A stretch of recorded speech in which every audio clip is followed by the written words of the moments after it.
नमस्ते। आज हम कुछ ऐसी बातें करने जा रहे हैं जो लॉकडाउन के समय हमारे लिए बहुत उपयोगी हैं। साल भर से ऊपर हो गया, हम लोग वर्क फ्रॉम होम यानी घर से काम कर रहे हैं, लेकिन इन सब में क्योंकि हमको बाहर जाने के लिए नहीं मिलता, हम लोग बहुत परेशान रहते हैं। कभी दुख, कभी चिंता, कभी कंफ्यूजन या भ्रम की स्थिति, या कभी कुछ नहीं तो बोर ही हो रहे हैं। समझ नहीं आता कि क्या करें। तो कुछ ऐसे गुर हैं जिनके बारे में हम आज बात करेंगे और सच में ये कामयाब हैं। तो पहली चीज है कि वर्क फ्रॉम होम यानी हम लोग घर से बाहर नहीं जा रहे हैं, लेकिन हमको बिल्कुल उसी तरह तैयार होना है जैसे कि हम जाते वक्त करते थे। क्यों? क्योंकि उससे हमारे मन में ये भाव आता है, काम के प्रति श्रद्धा उत्पन्न होती है और हम काम के प्रति गंभीर होते हैं।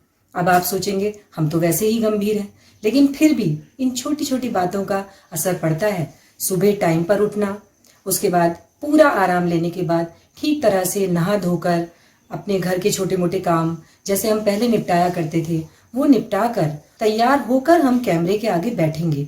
यहाँ तक कि अगर आप ऑफिस में जूते पहनकर जाते थे या लेडीज हैं वो हाई हील पहनकर जाती थी या कोई विशेष प्रकार की मैचिंग चप्पल, वो भी करना चाहिए, क्योंकि उससे हमारे व्यक्तित्व पे इन छोटी बातों का असर होता है।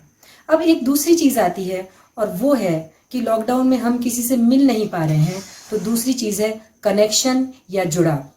जुड़ाव यानी जो हमारे सहकर्मी हैं जो वो भी घर पे काम कर रहे हैं, तो उनसे हम एक दो बार बात कर लें, या अपने रिश्तेदारों से या मित्रों से कि आप कैसा महसूस कर रहे हैं, और खुलकर बात करें, अपने बारे में बताएं कि मुझे इस चीज की चिंता है, या आज मुझे थकान ज्यादा थी, या कुछ भी, और उनकी भी सुने।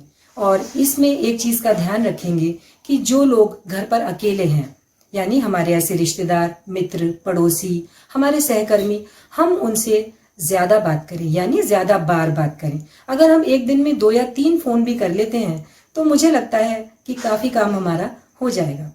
तीसरी चीज आती है कि हमारे जो शौक हैं तो उनके ऊपर हम ध्यान दे सकते हैं। इस समय बागवानी कर सकते हैं, पेड़ पौधों पर ध्यान दे सकते हैं, या फिर सिलाई कढ़ाई बुनाई करना, अच्छी अच्छी किताबें पढ़ना। यहाँ तक कि कुछ ऐसी मूवीज या फिल्में होती हैं जो हमें कभी लगता था कि हम देखेंगे लेकिन हम देख नहीं पाए। इस समय बहुत अच्छा मौका है कि हम अपने लिए समय निकाल कर वो मूवीज देखें और हम ये खुशी महसूस करेंगे कि हाँ, ये चीज मुझे करनी थी और मैंने की है। और फिर एक चौथी चीज आती है, वो है कि हमें कृतज्ञता का भाव अपने अंदर लाना है। चिंताओं की पोटली बना लीजिए। एक चिंताओं की पोटली का मतलब है एक डायरी बना लीजिए। अब आप सोचेंगे डायरी में चिंताएं लिखनी है? हाँ, चिंताएं ही लिखनी है।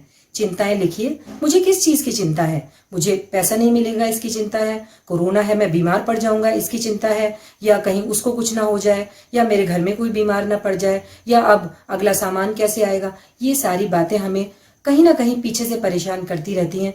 उनको हमें उस पोटली में यानी डायरी में लिखना है। उसके बाद हमें कृतज्ञता की 3 चीजें लिखनी है। ऐसी 3 चीजें हमें रोज लिखनी है जिनके प्रति हम आभारी हैं। हम धन्यवाद ज्ञापित करते हैं कि वो चीजें हमारे जीवन में हैं। हमें खाना मिल रहा है, हमारे पास नौकरी है, या हम खुश हैं या स्वस्थ हैं औरों की अपेक्षा, या कम से कम हमारे आसपास के लोग ऐसे नकारात्मक नहीं हैं जो हमें परेशान करें।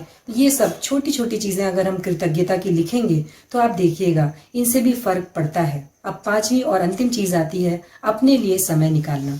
खुद का व्यायाम, खुद का ध्यान, खुद के प्रति जो भी हमको अच्छा लगता है हम वो चीज करें।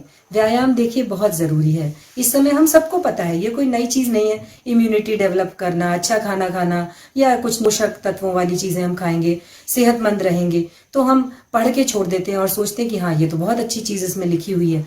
करते नहीं है। हम अगर उसमें से 3-4 चीजें भी कर लें, हम अपने लिए सिर्फ आधा घंटा 24 घंटे में से यदि निकाल लें, तो आप देखिएगा धीरे धीरे इन छोटी छोटी चीजों से हम कितने सकारात्मक होते जा रहे हैं। जो घर से हम काम कर रहे हैं, वर्क फ्रॉम होम, उसकी क्वालिटी में फर्क आएगा और ये चीज आप 1 हफ्ते के अंदर ही महसूस कर लेंगे।